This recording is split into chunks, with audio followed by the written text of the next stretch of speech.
변함없이 은혜로운 찬양 감사드립니다. 한 주간 평안하셨습니까? 오늘은 또 이렇게 여러분에게 여쭙고 싶습니다. 한 주간 행복하셨습니까?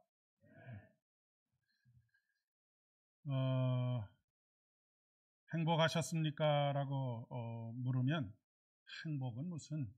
이라고 속으로 생각하시는 분도 계실 터이고, 행복했다라고 고백하시는 분도 계실 것이고, 참 나는 힘들고 어려웠다, 참 불행했다라고 그렇게 마음속에 생각하시는 분들도 계실 것이다라고 그렇게 생각합니다. 그런데 여러분, 행복하셨으면 뭐 때문에 행복하셨습니까?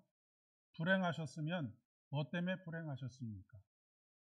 그것을 한번 생각해 보실 수 있었으면 좋겠습니다.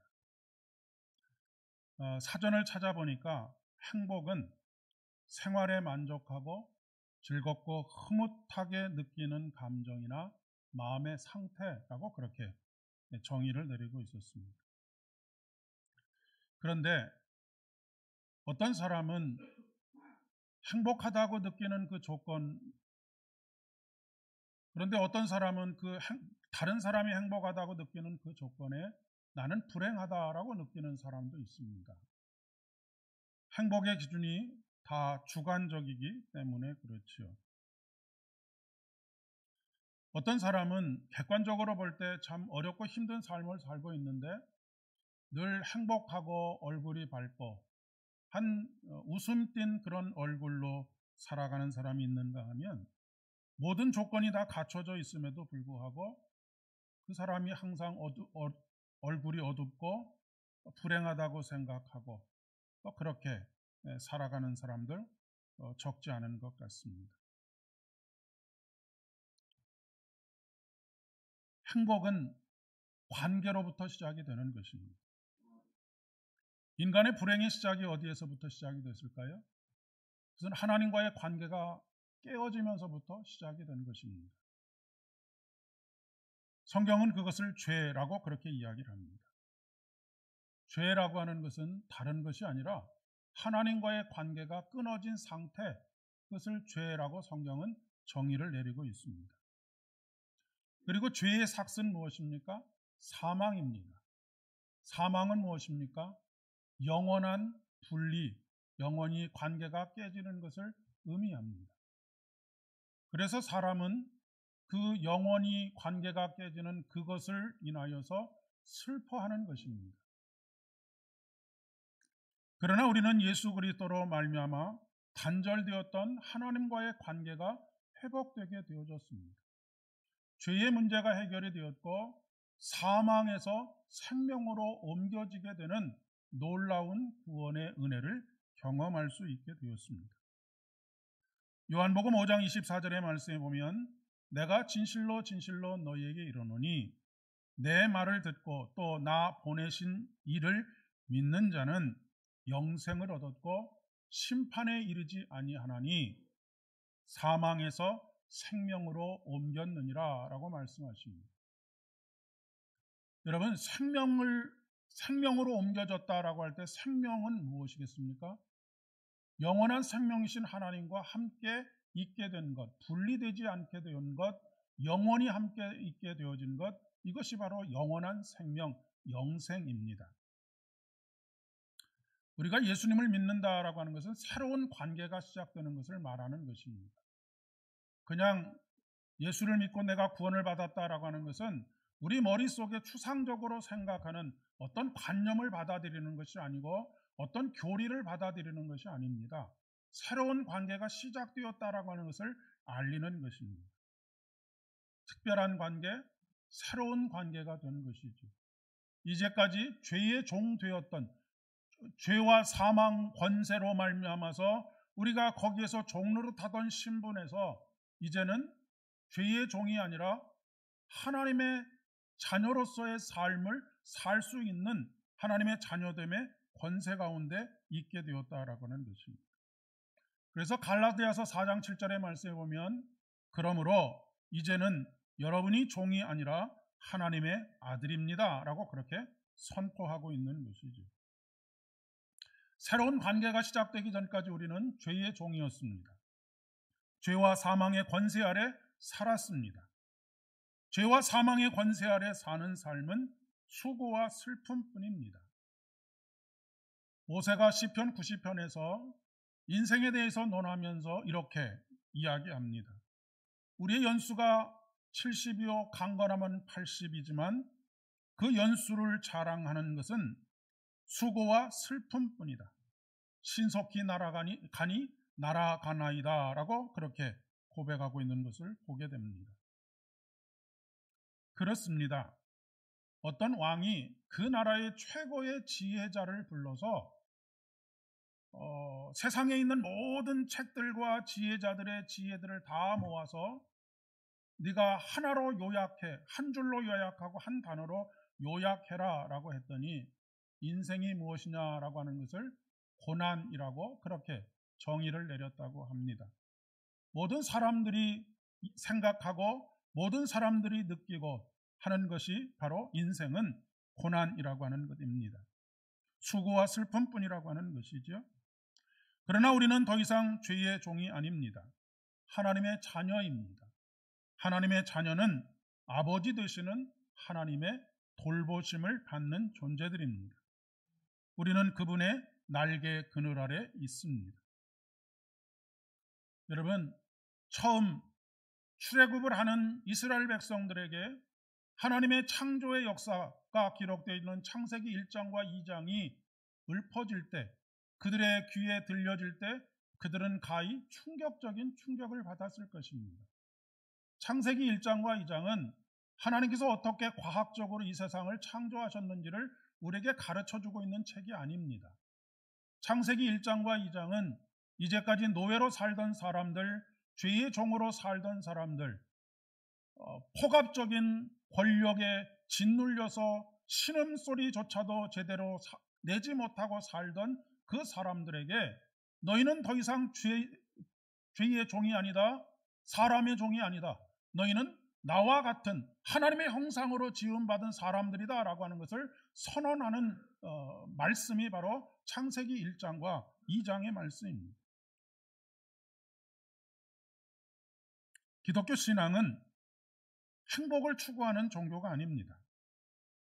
복의 근원이 되시는 예수 그리스도로 인해서 내가 복된 사람이라고 하는 것을 발견하는 것이고 내가 얼마나 복된 사람인 것을 점점 깨달아가는 것이고 그리고 그 깨달은 것, 발견한 것을 내 삶으로 매일매일 살아가는 사람이 바로 기독교 신앙을 가지고 살아가는 사람, 곧 예수를 나의 구주로 고백하고 하면서 살아가는 사람입니다. 새로운 관계가 시작될 때 우리는 복된 존재가 되는 것이죠. 새로운 관계는 어떻게 시작이 됩니까? 예수 그리스도의 십자가의 은혜를 내가 받아들이고 그분의 구원의 은혜를 받아들이고 그분이 다스리시는 하나님의 나라를 내 것으로 고백하게 될 때에 우리와 하나님과는 새로운 관계가 시작이 됩니다. 내가 누구인지를 아는 것은 굉장히 중요한 일이죠. 내가 누구인지를 알지 못하면 우리는 날마다 좌절하고 절망하면서 살아갑니다. 나를 돕는 이도 없고 나를 지켜주는 이도 없고 나에게 평안과 기쁨을 가져다주는 이도 없는 그런 인생을 혼자 헤쳐나가려고 몸부림을 치면서 수고와 무거운 짐 가운데 짓눌려서 살아가게 됩니다. 그러나 나의 아버지가 하나님이신 것을 고백하고 나의 주인이 창조주 하나님이신 것을 고백하는 사람의 삶은 전혀 다른 삶을 살 수밖에 없는 것이죠. 우리는 대부분 그 사람이 많이 배웠느냐, 많은 것을 가졌느냐, 그렇지 못하느냐 이런 것과 상관없이 자기 자신에 대한 열등감들이 다 있습니다. 겉은 멀쩡하지만 그리고 말하는 것과 드러나는 행동은 멀쩡한 것 같지만 자기만의 열등감들이 다 있다라고 하는 그런 이야기입니다. 그래서 나는 못났어 라고 생각합니다. 나는 못났다라고 생각하면 그 사람은 못난이처럼 행동합니다. 못난 사람처럼 살아갑니다. 그러나 우리 자신이 하나님의 자녀라고 하는 것을 발견하고 깨닫고 그것을 삶으로 살아가는 사람은 전혀 다른 차원의 삶을 살 수밖에 없습니다. 우리가 보통 복을 달라고 하는 신앙의 모습을 기복신앙이라고 합니다. 기독교 신앙은 기복신앙과는 전혀 다른 모습입니다. 우리는 복을 구하는 사람들이 아닙니다. 우리는 필요를 구하는 사람들입니다. 이미 예수 그리스도로 말미암아서 우리는 이미 받을 복을 다 받았습니다. 우리는 복된 존재가 되었습니다. 그리고 하나님께서 우리에게 구하라고 말씀하시는 것은 너희의 필요를 구하라라고 말씀하십니다. 더 이상 복을 구하면서 사는 거지 같은 삶이 아니라고 하는 것입니다. 여러분, 거지의 삶을 사는 것은 나를 책임져 줄 부모가 없을 때 거지로서 무엇인가 누구에게 도움을 구하는 삶을, 먹을 것을 구하는 삶을 살 수밖에 없지 않겠습니까? 예수님께서 마태복음 6장 33절의 말씀에 너희는 먼저 그의 나라와 그의 의를 구하라. 그리하면 이 모든 것을 너희에게 더하여 주시리라 라고 말씀하십니다. 먼저 그의 나라와 그의 의를 구한다라고 하는 것은 무엇이겠습니까? 하나님 나라의 백성으로서 하나님의 자녀된 우리들, 그것을 먼저 구하라고 하는 것입니다. 그것을 먼저 찾으라고 하는 것입니다. 그 나라를 먼저 받아들이라고 하는 것입니다. 그러면 우리가 복된 존재가 되고, 복된 존재는 자연스럽게 우리의 수고와 슬픔의 결과로서가 아니라 자연스럽게 때를 따라서, 철을 따라서 열매를 맺고 잎사귀가 마르지 않고 뿐만 아니라 우리의 하는 모든 일들이 형통하게 된다라고 하나님께서는 말씀하고 계십니다. 이것이 바로 우리의 행복의 시작입니다. 빌립보서 4장 6절 이하의 말씀에 아무것도 염려하지 말고 모든 일에 기도와 간구로 너희 구할 것을 감사함으로 하나님께 아뢰라. 그리하면 이 모든 것을 너희에게 주시리라 라고 말씀하십니다. 아무것도 염려하지 말라고 말씀하십니다. 왜 그렇습니까? 그것은 우리의 수고와 슬픔, 무거운 짐을 이겨낸 결과로서가 아니라 시냇가에 심은 나무는 자연스럽게 때를 따라서 열매를 맺고 또한 잎사귀가 마르지 않고 하나님의 뜻이 우리의 삶에 온전하게 이루어져가는 그런 삶을 살 수 있게 되기 때문입니다. 오늘 본문의 말씀은 마태복음 5장에도 나오는 말씀입니다. 그러나 기록된 그 구조가 조금은 다른 모습을 가지고 있습니다. 마태복음 5장에는 5장부터 7장까지는 산상수훈이라고 그렇게 이름이 붙여져 있고, 오늘 본문의 말씀은 평지설교라고 하는 이름이 붙여져 있습니다. 산상수훈이라고 하는 것은 예수님께서 산에서 말씀하셨다라고 하는 의미를 가지고 있고, 평지설교는 예수님께서 오늘 말씀에 있는 그대로 산에서 내려오셔서 말씀하셨다. 그래, 평지에서 말씀하시는 것을 모아놓은 것, 그래서 평지설교라고 그렇게 이야기를 합니다. 그런데 구조적으로 마태복음에서는 8복을 이야기하고 있는데 누가복음에서는 4가지의 복과 4가지의 화에 대해서 이야기하고 있습니다.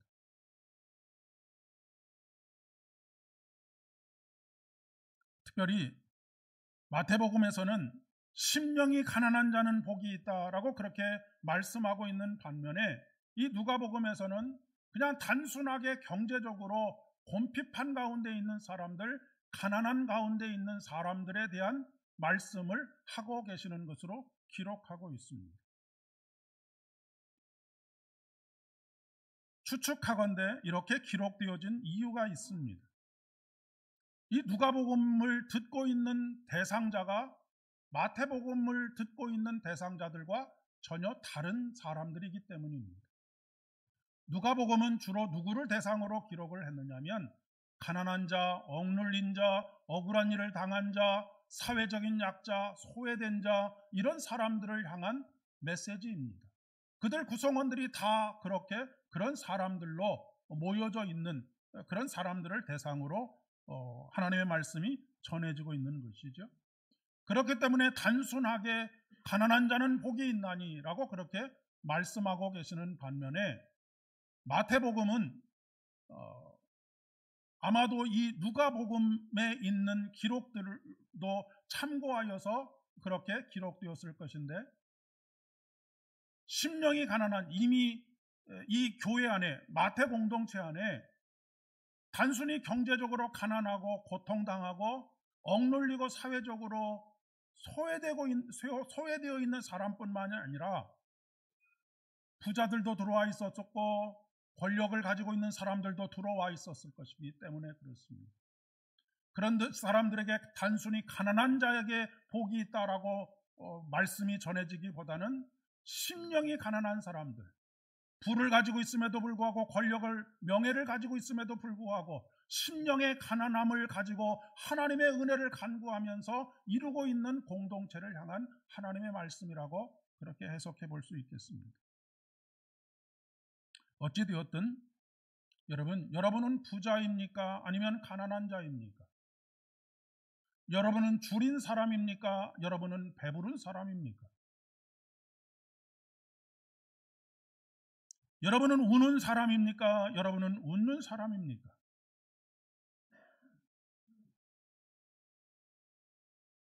여러분은 그리스도로 인해서 사람들의 미움을 받아본 적이 있는 분들이십니까? 아니면 늘 칭찬만 받아본 그런 경험을 가지고 있는 사람들입니까? 우리가 가난한 자가 아니고 부자라고 한다면, 줄인 자가 아니고 배부른 자라고 한다면, 우리가 우는 자가 아니라 웃는 자라고 한다면 우리는 하나님의 나라로부터 멀어져 있음을 알아야 합니다. 물론 가난 그 자체가 복은 아닙니다. 가난 우리의 일상을 눈물짓게 하는 것입니다. 가난은 우리의 일상을 파괴하는 것입니다. 가난한 자가 복이 있다는 말씀은 가난한 자가 복이 있으니 가난에 머물러 있어라 라고 하는 것을 말씀하시는 것이 아닙니다. 오히려 우리를 가난하게 만드는 구조에 저항해야 한다라고 하는 것이고, 그 구조가 더욱더 공고화되는 것을 거부하라라고 하는 그런 말씀입니다. 왜냐하면 가난한 자가 고통을 받고 억눌리고 소외되는 것이 하나님의 뜻이 아니기 때문에 그렇습니다. 그것은 하나님의 나라가 아니기 때문에 그렇다는 말씀입니다. 하나님 나라에는 높고 낮음이 없습니다. 오히려 창조주 하나님께서는 아주 천한 먼지에 불과했던 우리들을 하나님의 형상을 지닌 하나님의 자녀로 끌어올려 주셨습니다. 그러니 하나님께서 다스리시는 하나님의 나라를 받아들였다라고 하는 것은 먼지에 불과한 존재들을 모두가 다 같은 존재로 끌어올리는 그런 수고를 아끼지 않는 그런 삶이 되어야 한다라고 하는 것을 말해주고 있는 것입니다.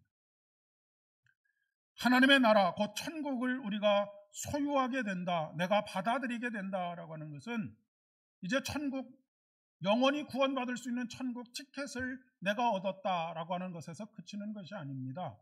그 나라의 가치를 받아들이고 그 나라의 가치가 실현되어질 수 있도록 우리가 예수 그리스도께서 그 나라를 실현하기 위해서 짊어지셨던 그 십자가와 같이 우리들도 자기의 십자가를 짊어지고 예수 그리스도를 따르는 것입니다.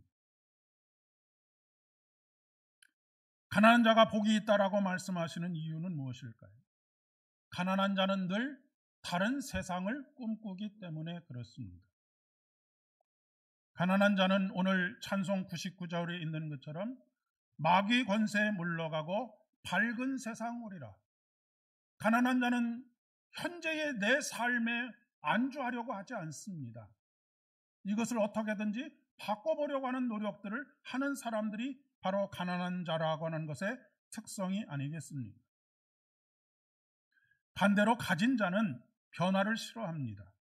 현 상태가 유지되기를 원하지요. 영원토록 유지되기를 원할 것입니다. 그러니까 단순히 가난한 자, 부자가 아니라 다른 세상을 꿈꾸며 살아가고 있느냐라고 하는 것이 중요하다라고 하는 것입니다. 이 세상이 좋사오니, 여기가 좋사오니, 여기 초막셋을 짓고 이곳에 살았으면 좋겠습니다라고 했던 베드로와 같은 그런 고백을 하는 사람입니다. 그러나 예수님께서는 뭐라고 말씀하십니까? 이제 이 산에서 내려가자라고 말씀하십니다. 그 밑에는 누가 있었습니까? 병든 자들이 있었고, 가난한 자들이 있었고, 소외자들이 된 자들이 있었고, 수고와 슬픔으로 가득 차 있는 사람들이 있었습니다. 예수님께서는 그곳에 하나님의 나라가 실현되기를 원하셨던 것입니다.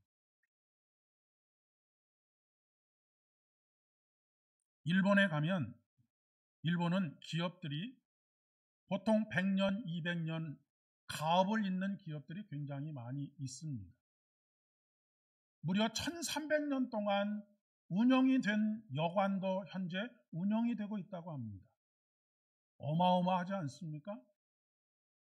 한 가정의 가업으로 100년, 200년을 유지하는 것도 어려운데 우리나라 속담에 부자 3대 가기 어렵다고 말하는 것처럼 하나의 가업을 이어간다라고 하는 것이 그렇게 쉬운 일이 아닙니다.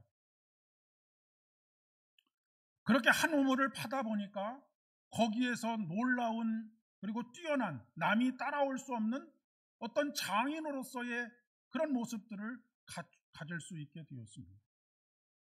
이것이 장인 정신입니다. 물론 결과적으로는 그렇게 된 모습이 있습니다. 그런 측면도 있는 것이죠. 그러나 파고 들어가 보면 그렇게 겉으로 드러난 모습과는 또 다른 근본적인 이유가 있습니다. 일본은 법으로 계층이 나눠져 있는 것은 아닙니다. 옛날에 인도가 이게 브라만과 그 브라만 제도에서 한 4개 정도의 계급이 법으로 만들어져 있다가 지금은 없어지기는 했습니다만은 그렇게 되어져 있는 것은 아니지만 이 일본 사회는 암묵적으로 4가지의 계층으로 나눠져 있습니다. 가장 위에는 천황이 있고요.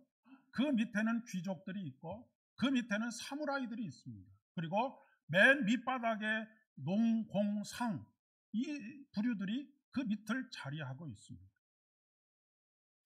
그리고 암묵적으로 이 사회는 계층의 상승이나 이 계층의 순환을 꿈꾸지 못하도록 되어 있는 것입니다.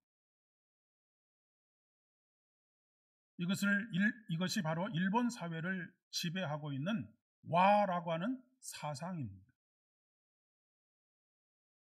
왜 일본 사회가 기독교 신앙을 받아들이지 않고 0몇 프로의 예수 믿는 사람들만이 존재하는 것일까?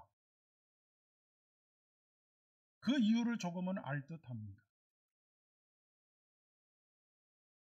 기독교 신앙은 하나님을 창조주로 고백하는 창조신앙을 가지고 부활신앙을 가지고 살아가는 사람들은 그런 사회적인 구조를 변혁시켜 나가는 힘을 가지고 있기 때문에 그렇습니다.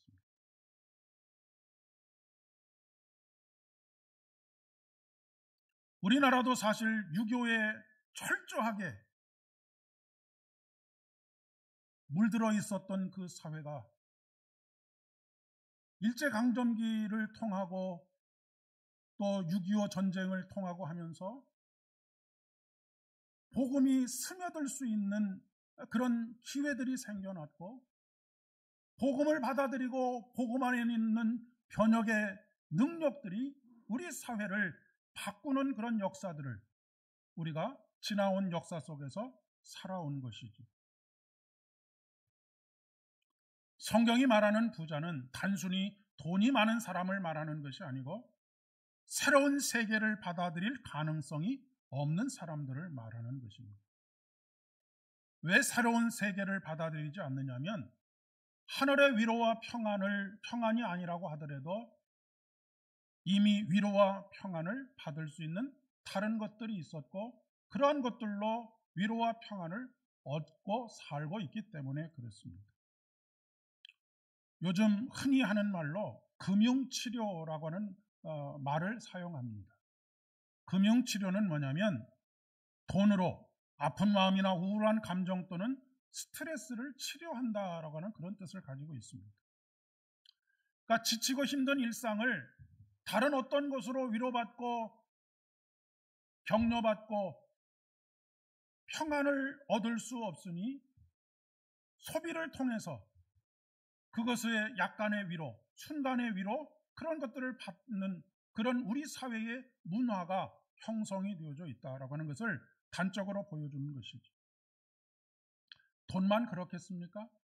다른 어떤 것으로 우리의 마음을 위로받고 격려받으려고 하는 것이 우리들입니다. 그런데 그것이 근본적인 위로가 되지 아니한다고 고백하는 사람들, 그 사람들이 누구입니까? 바로 예수를 받아들이는 사람들입니다. 이런 사람들이 바로 가난한 사람들인 것이죠.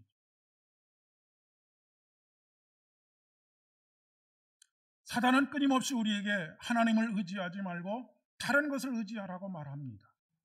하나님의 위로와 평안이 아니라 다른 것, 돈이 가져다주는 위로와 평안, 권력이 가져다주는 위로와 평안, 명예로 다른 사람들에게 인정을 받는 것으로 우리에게 주어지는 위로와 평안, 그것을 위해서 일하고 살아가라고 말합니다.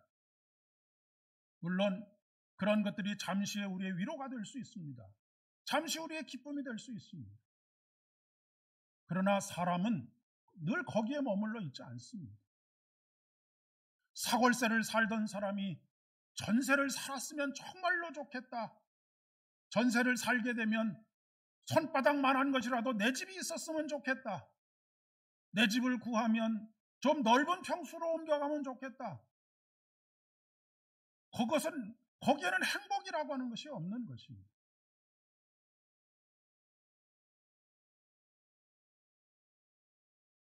오늘 예레미야 선지자가 처해져 있는 선지자가 활동하고 있는 이스라엘이 처해져 있는 상황이 바로 그런 상황입니다. 하나님께서는 이스라엘 백성들이 죄로 말미암아 하나님과의 관계가 끊어지게 되었으니 이제 바벨론에서 70년 동안 포로 생활을 하면서 하나님과의 올바른 관계가 회복되기를 원하셨습니다.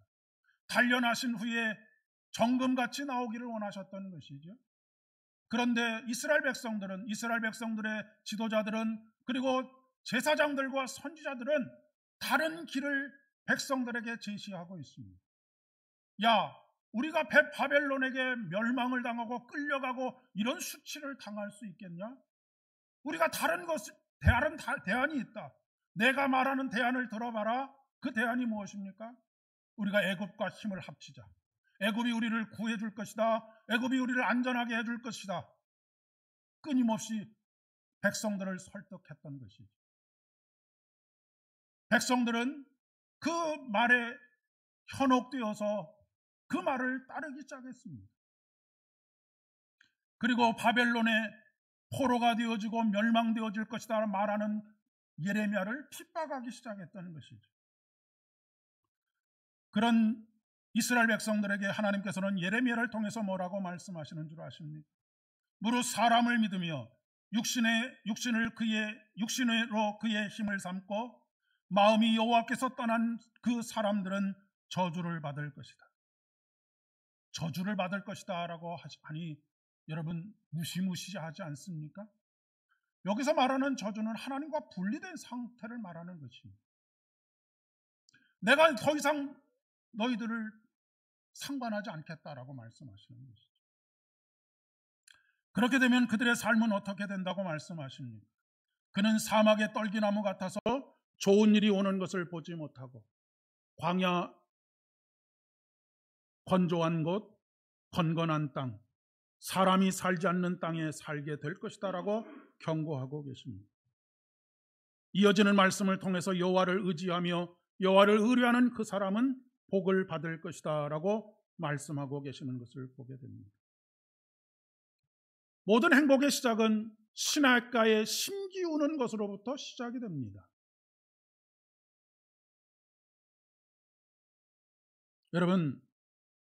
여러분이 만약 북한에 태어났다라고 한번 상상을 해보십시오. 지금 누리고 있는 자유와 평화와 여러 가지 혜택들을 꿈에도 누리지 못하면서 살고 있을 것입니다. 대한민국, 자유 대한민국에 태어난 것 내가 노력해서 된 것 아닙니다. 여기에 심기워진 것입니다.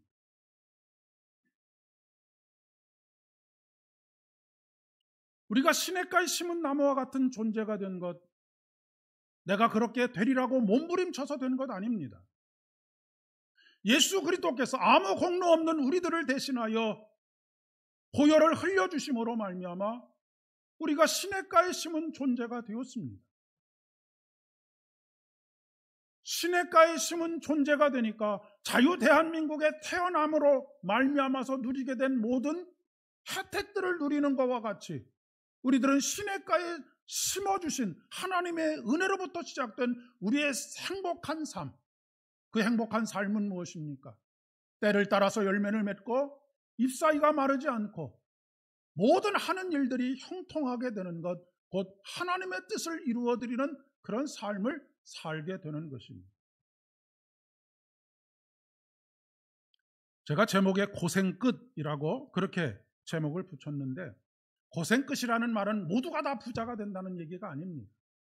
모두가 다 단 하나 한 사람도 병 걸리는 사람이 없게 된다는 것을 말하는 것이 아닙니다. 힘들고 어려운 일들이 없다라고 말하는 것이 아닙니다.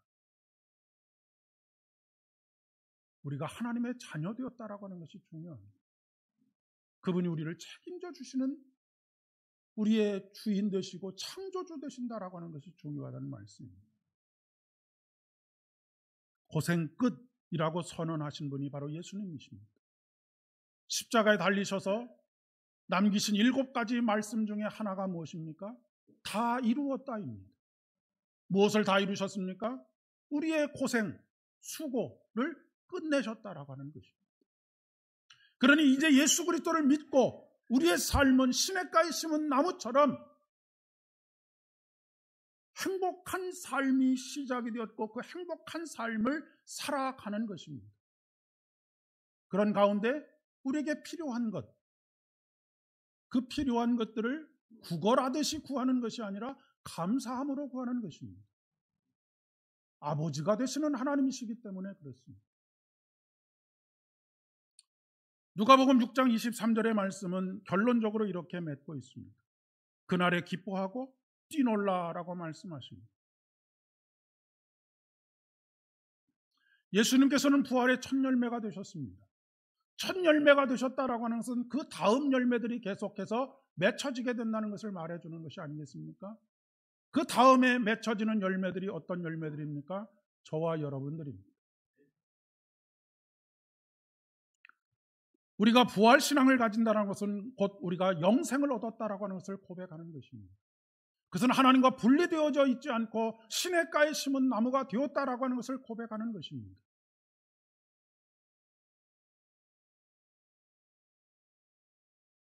이번 한 주간도 복을 갈구하는 사람이 아니라 복 있는 사람으로 살아가실 수 있기를 바랍니다. 그러면 하나님께서 시절을 따라 여러분의 삶의 열매를 맺게 하시고 저와 여러분이 하나님 앞에 감사로 간구하게 될 때 저와 여러분의 필요를 채워주시리라 믿습니다.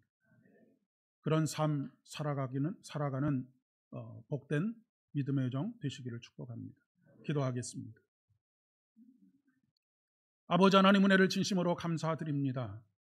오늘도 우리를 시냇가에 심어주신 우리 하나님의 은혜를 깨닫게 하시고 우리가 복된 존재인 것을 발견하게 하시고 깨닫게 하시고 살아갈 수 있도록 은혜 베풀어 주시니 진심으로 감사를 드립니다. 아버지 하나님, 우리에게 다른 이름을 주신 일이 없사오니 다른 대안을 구하지 않게 하여 주시고 다른 것을 의지하지 않게 하시고 다른 것에 우리의 삶을 의뢰하지 않게 하시고 오직 복의 근원이 되신 우리 하나님께 우리의 모든 것들을 아뢰며 필요한 것들을 간구하고 그 가운데 참으로 시냇가에 심은 나무와 같은 아름답고 복된 믿음의 여정을 달려갈 수 있도록 은혜를 더하여 주시옵소서. 예수님의 이름으로 기도드립니다.